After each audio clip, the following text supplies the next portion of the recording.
돈 내기요? 그냥 재미로 하는 거예요. 아휴, 마음만 먹으면 제가 이거 하나 못 끊겠어요? 대부분의 사람들이 그렇게 도박 중독에 빠집니다. 도박 중독은 치료가 필요한 질병입니다. 도박 문제 전문 상담 전화는 1336, 온라인 상담은 넷나인, 한국도박문제관리센터. TBS FM. 그저 그런 뉴스가 아닙니다. 우리 사회를 바라보는 색다른 시선. 안녕하세요. 색다른 시선 김종배입니다. 진심을 담아 최선을 다하겠습니다. 오늘을 진단하고 내일을 바라봅니다. 색다른 시선 김종배입니다.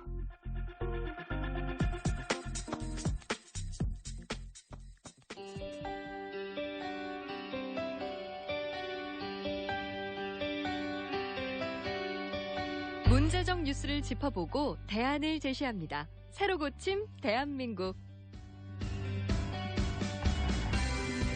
네, 새로 고침 대한민국 두 분과 함께합니다. 노영희 변호사 모셨고요. 어서 오십시오. 네, 8월의 마지막 저녁입니다. 네, 그렇네요. 세월이 너무 빨리 가는 것 같습니다. 오창익 인권연대 사무국장 모셨습니다. 어서 오십시오. 네, 안녕하세요. 이럴 때 이제 9월이 내일임이라고 받아주셔야 되는 거죠. 아니, 저는 센스가. 뭐 매월의 마지막은 10월밖에 몰라가지고요. 10월의 마지막. 이용 씨? 네. 네.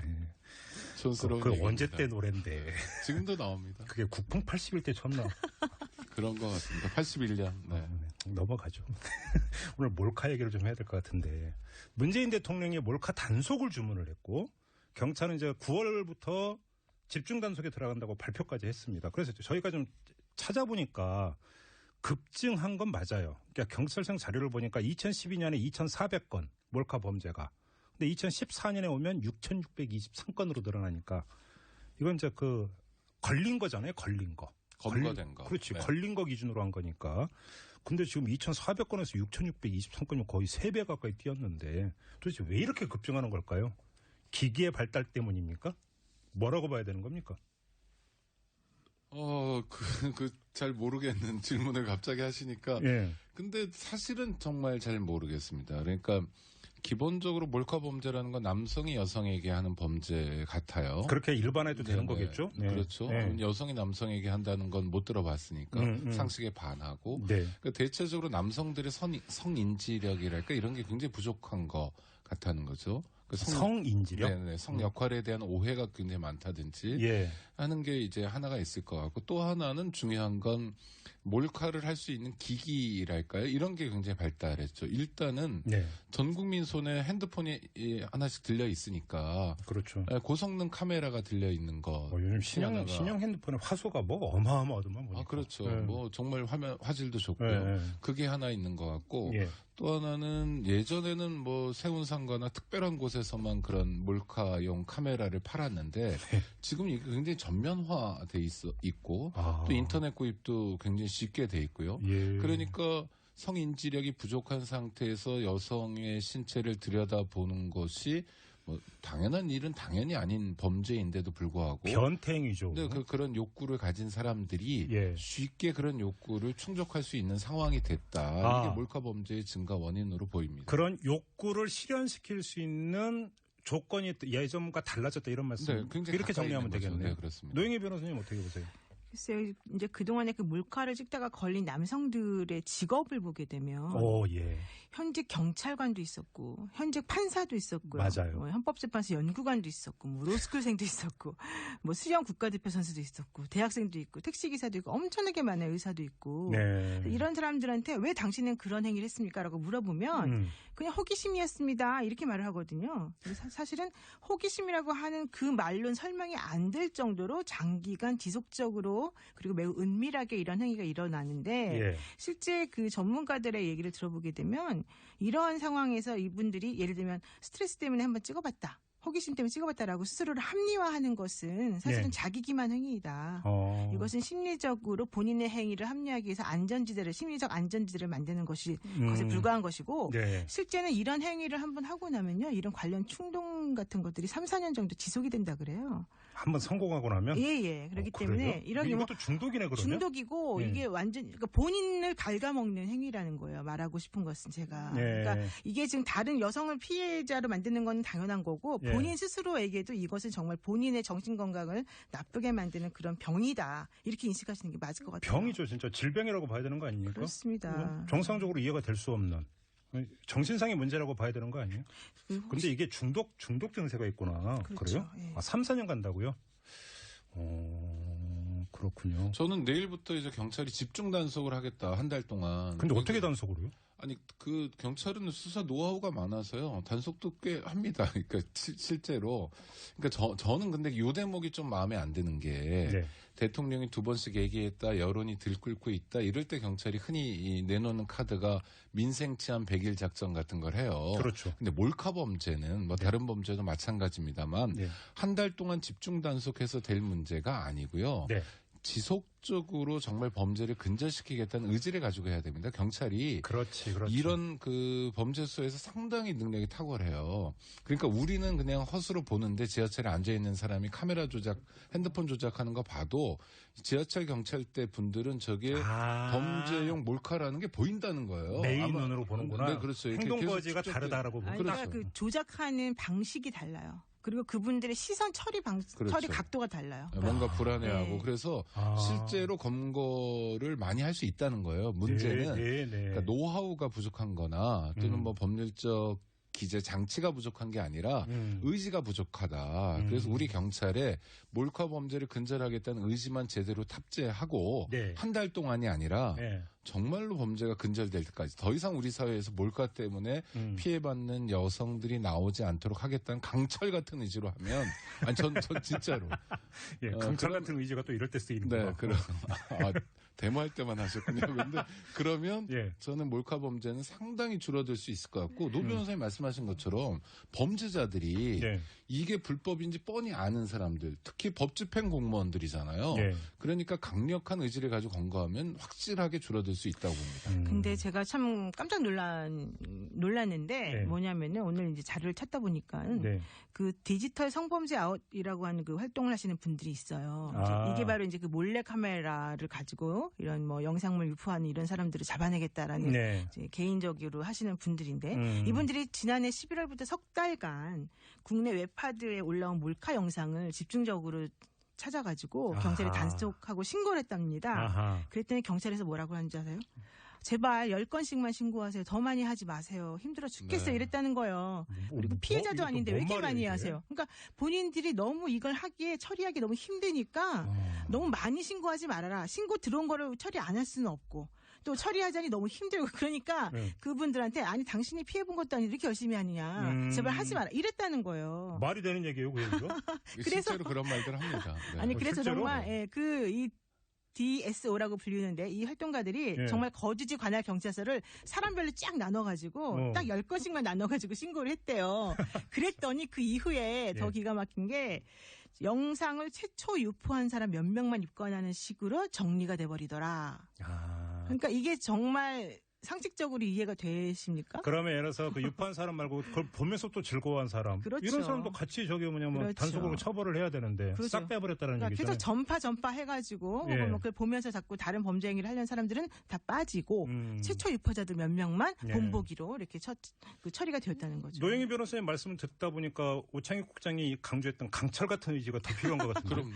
아니 그죠? 그러니까 인력이 부족하다 이런 얘기를 흔히 하는데 네. 경찰 안에만 해도 얼마나 그 국민 입장에서 답답한 인력들이 많거든요. 정보 보안, 경비 예. 이런 인력들을 재배치하고 치안 활동이라는 게 국민들이 원하는 활동을 해야 됩니다. 그렇죠. 간첩이 준동하면 간첩 잡아줘야 되고요. 네. 도둑놈 절도가 많으면 절도 쪽으로 치안력을 집중해야 돼요. 예. 지금 시기에서는 예전과 달리 범죄 환경이 바뀌어서 몰카라는 새로운 물론 그 전에도 있었지만 우리가 더 정말 끔찍하게 생각하는 신종 범죄들이 창궐하고 있으면 이 범죄에 대해서 능동적으로 대처할 수 있는 시스템을 빨리 경찰이 변화시켜가지고 대응해야 되죠. 예. 이런 면에서 부족함이 있다는 거고 예. 따라서 한 달 동안 집중 단속해서는 안 된다라는 말씀을 드리는 근데 겁니다. 저는 조금 그런 생각도 들어요. 우리가 이제 의지가 아무리 강철같이 강력하고 정말로 네, 이렇게 네. 정말 접착제처럼 아주 단단하다 하더라도 실제 여력이 없으면 못하는 거 아니겠습니까? 그렇죠. 근데 이 분들이 왜 이렇게 힘들어하느냐 이제 제가 알아봤더니 예.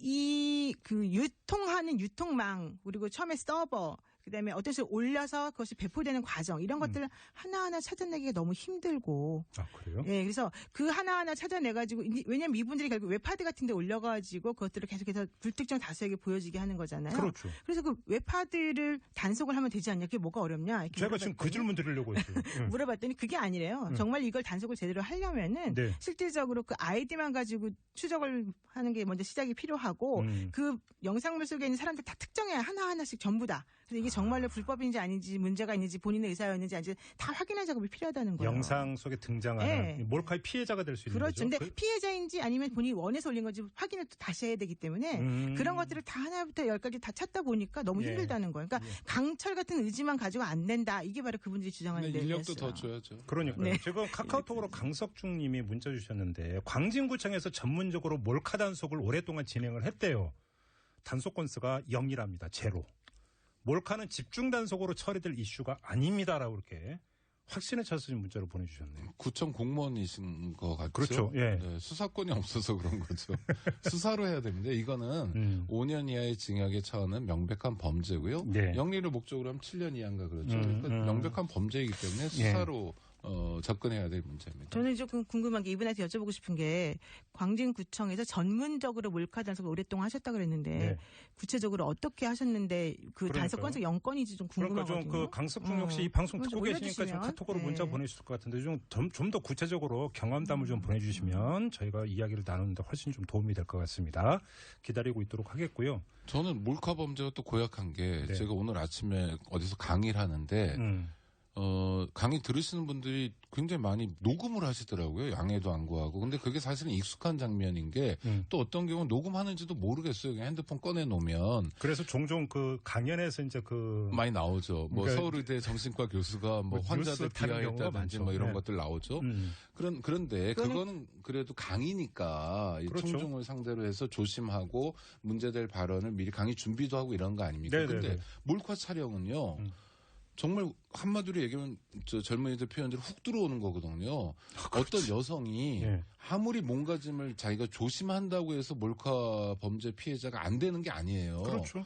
그러니까 그냥 절도를 예방한다, 절도 범죄를 예방한다, 문을 잠궈라, 뭐 보안창을 설치해라 이러면서 우리가 뭘 할 수 있는데 네. 몰카 범죄는 지하철을 타든 버스를 타든 심지어 길거리를 걷든 사무실에 앉아 있든 어느 곳에서 자기에게 훅 들어올지 모르니까. 그렇죠. 왜냐하면 카메라 각도에 따라서 이게 범죄가 되기도 하고 그러니까 정말 더 이건 악질 범죄라는 거죠. 예, 네. 알겠습니다. 근데 좀 여기서 하나 좀 그 따로 떼어서 점검을 할 게 이미 법안 발의도 됐는데 이 디지털 기술이 발달을 하다 보니까 우리가 과거에는 007 영화에서나 봤던 그러니까 몰카용이라고 표현을 해도 되는지 모르겠죠. 소형 카메라. 네.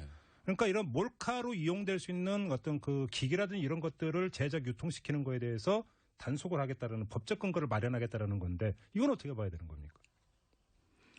기본적으로 그러한 단속 근거를 마련한다 참 좋은데 네. 그게 실효성이 있느냐 예, 이런 걸 좀 예. 생각해봐야 돼. 몰카라고 하는 건 기본적으로 예를 들면 우리가 그런 문제가 있기 때문에 우리가 핸드폰을 가지고 특정 대상을 찍을 때 소리가 나게끔 해야 된다. 찰칵. 예, 예, 찰칵 예. 그렇게 했었잖아요. 근데 동영상 찍을 때는 그럼 어떻게 해요? 동영상 찍을 때 소리 나지 않잖아요. 안 나죠. 그러니까 몰카는 보통 동영상으로 촬영이 되거든요. 그렇죠. 그리고 핸드폰 말고 다른 기기를 사용해서 할 때는 그런 제한도 또 없는 거잖아요. 그렇죠. 그러니까 실질적으로 그런 법안을 만드는 것 자체가 중요하지만 그런 법안이 얼마나 실효성이 있는 법안인지도 좀 생각을 하면서 만들어야 돼요. 제가 그 질문드린 취지도 그건데 제가 그 식칼을 만드는 사람이에요. 네. 대장장이에요. 근데 쓰는 사람에 따라서 요리칼이 될 수도 있고 살인자의 칼이 될 수도 있는 거죠. 근데 내가 그러면 살인자의 칼이 될 줄을 모르고 팔았는데 그럼 그거에 처벌을 받아야 되느냐라고 하는 단순 논리가 또 나올 수도 있는 거란 말이죠.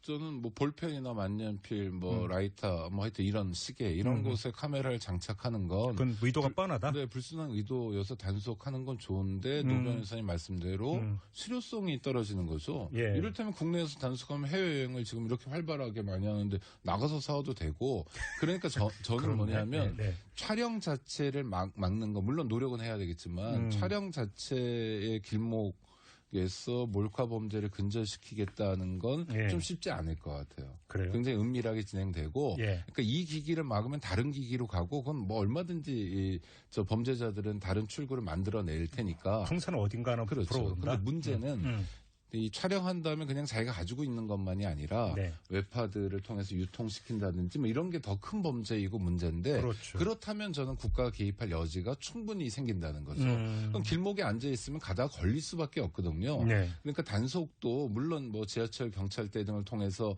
지하철에서의 몰카 촬영 장면도 검거해야 되지만 그 결과물이 어떻게 유통되는지 또 돌아다니는지에 대해서 적극적으로 단속을 하면 상당한 성과를 낼 수 있을 거라고 봅니다. 근데 그것도 사실은 쉽지가 않은 게 그게 바로 이제 보복성 성영상물이라던가 아니면 뭐 리벤지 포르노라고 우리가 보통 불렸던 네. 그러한 그 이제 예를 들면 뭐 남자친구 여자친구 간의 성관계를 찍어놓은 영상물을 마음대로 배포하는 이제 그렇죠. 그런 것들하고 연결되는 문제거든요. 네. 근데 그런 것들을 우리가 처리하고자 할 때 일단 첫 번째 그 피해 여성은 본인의 성관계하는 모습이 찍혔다는 사실 자체를 몰라요. 그렇죠. 첫 번째. 네. 두 번째. 그렇기 때문에 그런 곳에다가 자기 남자친구도 누군가가 올려놔서 그것이 돌아다니고 있다는 걸 모르고 그 영상물 속에 있는 피해자가 바로 자기 자신이라는 걸 입증을 스스로가 해야 되는데 그걸 어떻게 입증하겠습니까? 그것도 좀 문제 있는 거 아니에요? 입증하는 방식에서부터 문제가 생기는 것이고 그렇죠. 근데 또 그거를 거꾸로 생각하면 입증도 안 한 상태에서 저 사람이 이 사람인지 모르는 상황에서 무조건 처벌해달라고 할 수는 없는 거잖아요. 네. 그러니까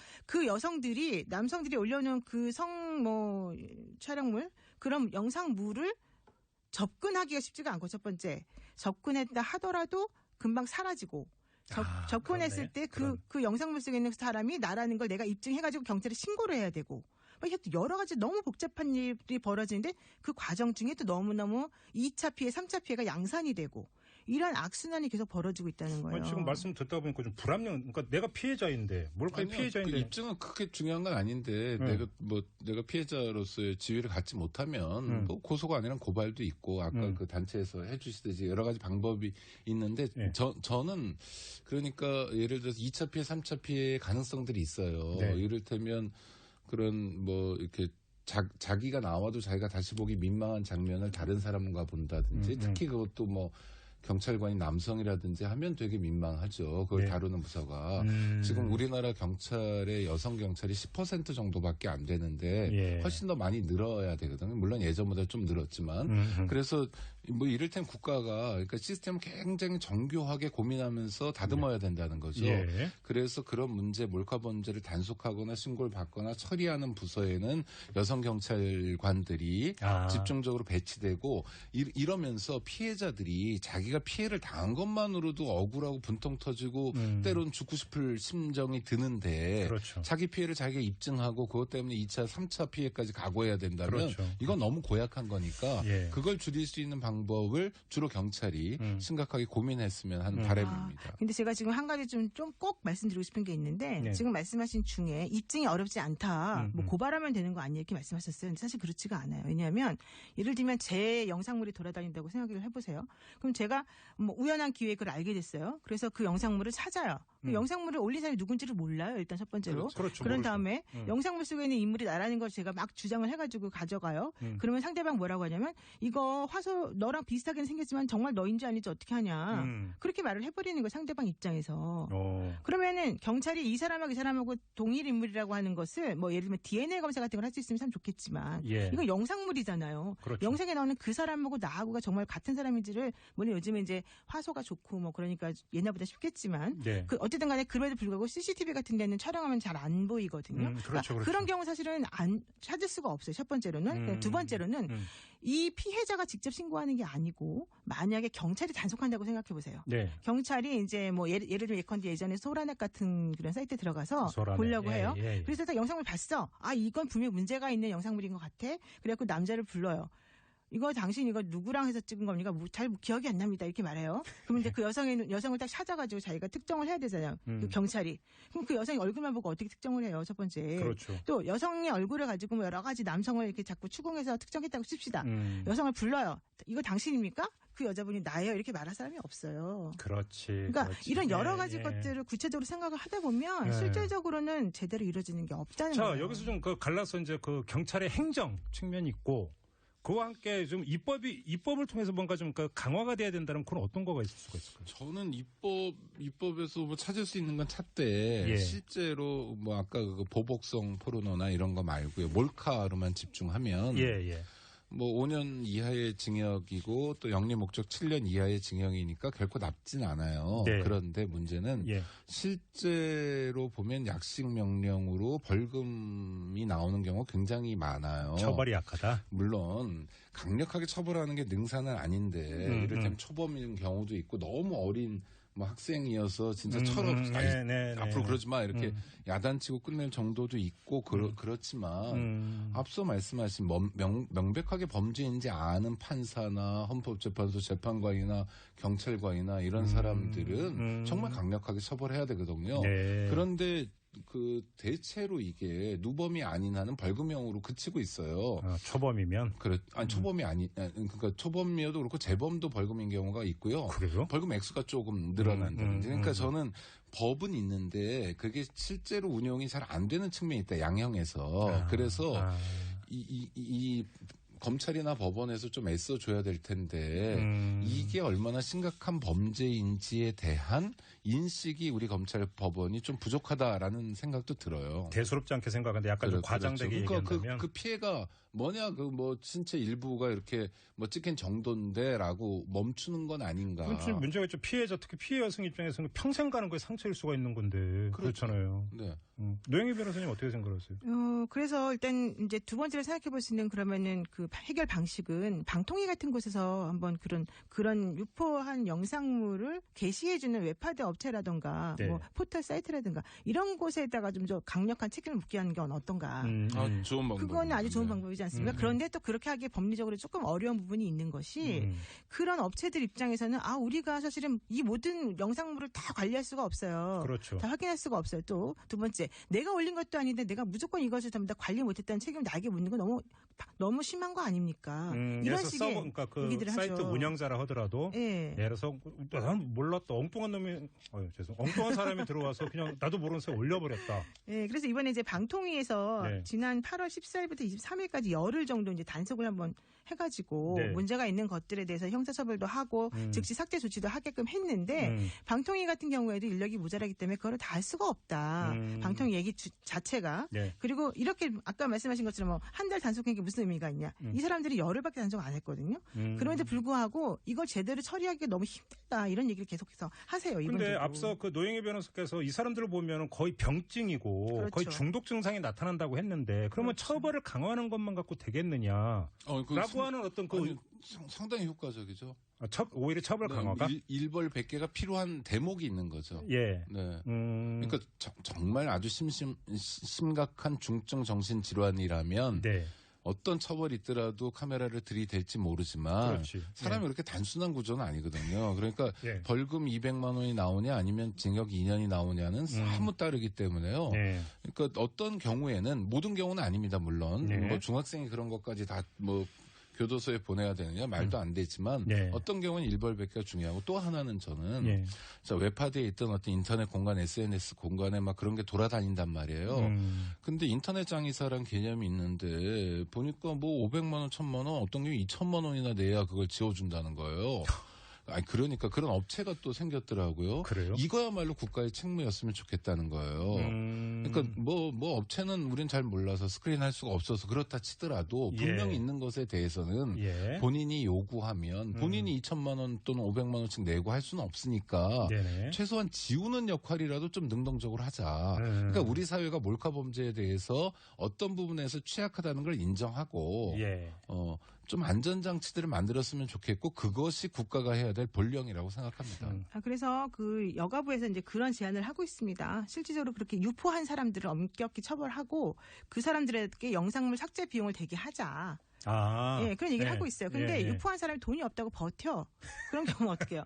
또 두 번째로는 영상물 업체에서 뭐 지워진다고 해도요. 이게 한번 만들어지고 나면 이런 영상물이라고 하는 게 정말 어디에 들어가 있는지 모를 정도로 모든 곳에 골고루 다 퍼져 있고 순식간에 쫙 퍼지는 영구적으로 삭제가 안 되는 거예요. 그렇죠. 그러니까 실질적으로 아무리 없앤다 하더라도 정말 없앴는지조차도 사실을 확인할 길이 없는 그런 상황이 많이 벌어지더라는 거죠. 그래도 업체가 어느 정도는 없애니까 그러니까 만약 100개 중에 뭐 한두 개 못 찾고 98개라도 없애면 그만큼 좀 나아지는 거니까 그런 노력은 해줘야 된다는 겁니다.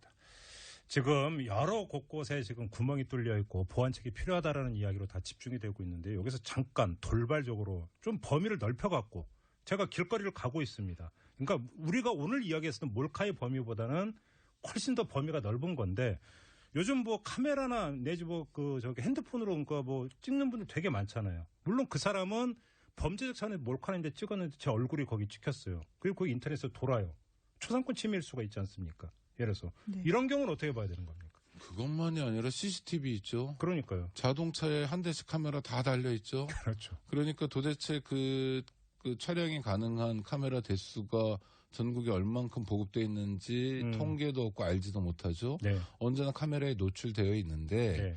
우리가 영국하고 한국이 좀 비슷한데 이게 CCTV를 좀 진작하는 이렇게 하여튼 많이 달자. 그럼 안전해진다. 이런 문화가 많이 팽배했던 것 같아요. 네. 그러면 뭐 도둑도 잡을 거고 범죄 예방하고 범인 검거에도 좋다 이런 얘기만 한참 했는데 드디어 찍히는 사람의 입장도 생각하기 시작한 것 같아요. 무슨 말씀이세요? 아니 그러니까 우리가 찍는 사람의 관점에서만 자꾸 보는 거죠. 그렇죠. 텔레비전 드라마나 뭐 뉴스 같은 거 보면 우린 사실 은행 현금 인출기 앞에서 이렇게 찍히는 거잖아요. 우리 역할이. 그렇죠. 찍는 건 은행이 찍는 거잖아요. 근데 은행이 제공한 필름을 우리가 뉴스를 통해서 보면서 우리가 마치 찍는 사람인 것처럼 생각한 거죠. 관점의 이동이 생긴 거예요. 네네. 근데 이제 주로 제 역할은 찍히는 거잖아요. 그렇죠. 그러니까 찍히는 사람의 입장에서 우리 사회가 다시 생각하기 시작했다. 그러니까 초상권이 이제 프라이버시 등 인격권이고 굉장히 중요한 신체 정보를 담고 있기도 해서 네. 매우 중요한 권리라는 걸 이미 카메라는 잔뜩 깔렸는데 이제 깨달았다. 그러니까요. 그래서 좀 늦었지만 네. 저는 이게 중요한 담론을 형성할 수 있다고 생각해요. 그래서 CCTV 같은 경우도 설치할 때 문제 제기를 하니까 이곳은 CCTV 설치 장소입니다. 뭐 이렇게 안내를 붙이거나 뭐 좀 주의하도록 하거나 네. 이것이 인권 침해 우려가 있다는 걸 알리기 시작했잖아요. 그럼 법률적으로도 그렇게 해야 되고 네. 전 그런 식으로 개인 카메라에 대해서도 그런 안전장치를 할 수 있는 그런 상황으로 좀 바뀌어야 되는 게 아닌가 싶습니다. 그게 뭘까요? 개인 카메라에 대해서 안전장치 할 수 있는 게? 개인 카메라는 사실 안전장치가 네, 어려울 것 개인 같은데. 카메라는 네. 아니지만 왜냐하면 제가 길거리를 갑자기 걸어가면 그렇게 앞에서 말씀하시니까 앞에서 네. 정면에서 궁금해서 저를 보면 아니, 그러니까 정면 샷으로 저를 찍는데 예를 들어서 그렇죠. 개인용 CCTV를 뭐 자기 집 앞에 둔다. 네. 그럼 현관에 한 뭐 2대가 있으면 불특정 다수에게 찍는 거잖아요. 근데 경찰서에서 방법용으로 단 CCTV는 통제가 됩니다. 그리고 어느 정도 경고하면 뭐 삭제한다든지 안내판을 설치한다든지 하는데 개인이 설치한 CCTV는 그런 데서 이제 사각지대로 벗어나 있거든요. 네. 그런 것도 이제 시스템 안으로 좀 들어오기 시작했으면 좋겠다. 그래서 원래 네. 개인정보보호법에 보면은 그런 식으로 이제 그 CCTV 같은 것들을 이용해서 사람의 얼굴을 찍거나 뭔가 정보를 얻을 때는 항상 그 사용 목적과 네. 촬영 범위 등등을 알리게끔 되어 있어요. 예. 그런데 그런 것하고 저는 사실은 이 몰카나 혹은 그 외부에서 내 얼굴이 초상권을 침해되는 그런 상황과는 좀 구분해서 생각해봐야 물론 된다. 구분을 해야죠. 생각을 하는데 이제 공익 목적인 경우는 어쩔 수 없이 우리가 동의하는 측면이 있지만 네. 그렇지 않은 경우에는 이렇게 찍혔다 하더라도 형사적으로 처벌이 안 돼요. 그런 경우는 그냥 초상권 침해 당했다는 것 때문에 민사적으로 손해배상 청구나 위자료 청구 등등을 할 수 있는 것에 불과한 거고 네. 실질적으로 얼굴을 찍어가지고 예를 들면은 뭐 내 얼굴이 뜻하지 않게 찍혀가지고 뭔가 문제가 생겼다 이런 경우라고 해서 처벌할 수 있는 형사적인 근거가 그러니까 없는 이건 거죠. 제가 볼 때는 그렇다 모든 걸 처벌할 수는 없는 거고. 네, 예를 들어서 뭐 그렇습니다. 나는 어디 놀러 가서 풍경 찍는데 거기 사람이 이제 있고 그렇죠. 그런 걸 어떻게 네, 하느냐 자기도 이렇게 모르게. 얘기할 수 있지만 예, 예. 좀 양식이라고 하는 게 좀 있었으면 좋겠다는 생각이 좀 많이 들어요. 그러니까 내가 핸드폰을 가지고 카메라를 찍을 수 있죠. 그런 자유가 있고 또 뭐 여행을 갔는데 당연히 찍어야겠죠. 근데 거기에 앵글에 어떤 사람이 들어오는데 그 사람 입장에서는 프라이버시 침해의 결과를 빚을 수도 있다면 그걸 존중해주는 어떤 이런 문화, 양식 이런 것들이 좀 필요하지 않을까 싶어가지고. 우리는 찍기도 하지만 굉장히 많은 경우 찍히기도 그러니까요. 한다는 걸 생각하면 그러니까요. 저는 조금 문화는 바꿀 수 있다고 생각합니다. 저는 그리고 남성분들에 대해서 한 번만 말씀드리고 싶은 게 이제 이게 둘 다 남성인데. 네, 그러니까 수요가 있으니까 계속 이런 일이 벌어지는 거 아니겠습니까? 공급이 그렇죠. 있는 거잖아요. 네. 그러니까 남성분들이 그런 것을 찾지 마라. 그리고 네. 실질적으로 그런 사이트 들어가더라도 사이트가 제대로 사람들이 이제 안 찾고 뭐 운영이 안 되면 거기에 계속해서 영상물을 올리지 않을 거잖아요. 그러니까 그럼요. 그런 것도 좀 해주셨으면 좋겠어요. 네. 알겠습니다. 자, 이렇게 귀담아 들으면서 새로 고침 오늘 마무리하도록 하겠습니다. 오창익 인권연대 사무국장 그리고 노영희 변호사 두 분과 함께했습니다. 고맙습니다. 네, 고맙습니다. 고맙습니다. 안녕하세요. 장발장은행의 대표를 맡고 있는 홍세화입니다. 200만 원, 300만 원 벌금을 내지 못해 감옥에 갇히는 분이 매년 4만 명이 넘습니다. 장발장은행은 이분들에게 무이자 무담보로 대출을 해주고 있습니다. 장발장은행을 후원해 주시기 바랍니다. 실로 모든 게 엉망으로 치닫는 듯한 세상입니다마는 스스로 아름다워지는 데에 겸연쩍어 하지 않기를 바랍니다. 고맙습니다.